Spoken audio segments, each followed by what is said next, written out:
নায়িকার শরীরে সাকিবের হাত রাখা নিয়ে তোলপাড় নেট দুনিয়া। সেই প্রশ্নের জবাবে কী বলেন অভিনেত্রী? বিস্তারিত জানতে সম্পূর্ণ ভিডিওটি স্কিপ না করে দেখুন।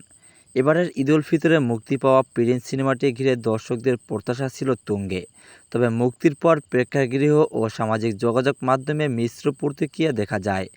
আয় ও দর্শক প্রতিক্রিয়া দুটো দিক থেকেই বোঝা যায় সিনেমাটি প্রত্যাশা পূরণে পুরোপুরি সফল হয়নি। বিষয়টি স্বীকারও করেছেন ঢালিউড সুপারস্টার শাকিব খান সহ সংশ্লিষ্টরা।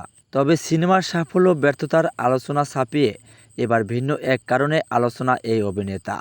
মঙ্গলবার রাতে রাজধানীর উত্তরা সেন্টার পয়েন্টের সিনপ্লেক্সে প্রিন্স সিনেমার বিশেষ প্রদর্শনীতে হাজির হন শাকিব খান, তাসনিয়া ফারহিন ও জ্যোতির্ময় কুণ্ডু সহ ছবির পুরো টিম। সেই আয়োজনে একটি ভিডিও সামাজিক মাধ্যমে ছড়িয়ে পড়তেই শুরু হয়েছে আলোচনা সমালোচনা।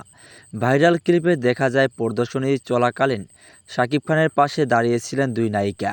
এ সময় তাকে বারবার জ্যোতির্ময় কুণ্ডুর কোমরে হাত রাখতে দেখা যায় বলে দাবি করেছেন অনেকে।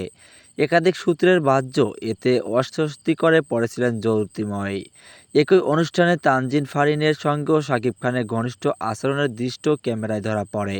এক পর্যায়ে ফারিনকে নিজের কাঁধে থেকে শাকিবের হাত সরিয়ে দিতে দেখা যায় বলেও ভিডিওতে দেখা গেছে। ঘটনাটি ঘিরে সামাজিক যোগাযোগ মাধ্যমে শাকিব খানের ব্যক্তিগত আচরণ নিয়ে শুরু হয়েছে ব্যাপক আলোচনা সমালোচনা।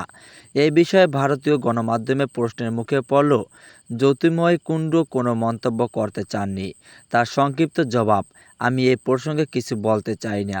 এদিকে সিনেমাটির বক্স অফিস পারফরম্যান্স নিয়ে আলোচনার চেয়েও পর্দার বাইরের এই ঘটনাই এখন বেশি গুরুত্ব পাচ্ছে। ফলে প্রিন্স সাফল্য ব্যর্থতার হিসাবে ছাড়িয়ে গেছে, বিতর্কই যেন এখন কেন্দ্রবিন্দুতে।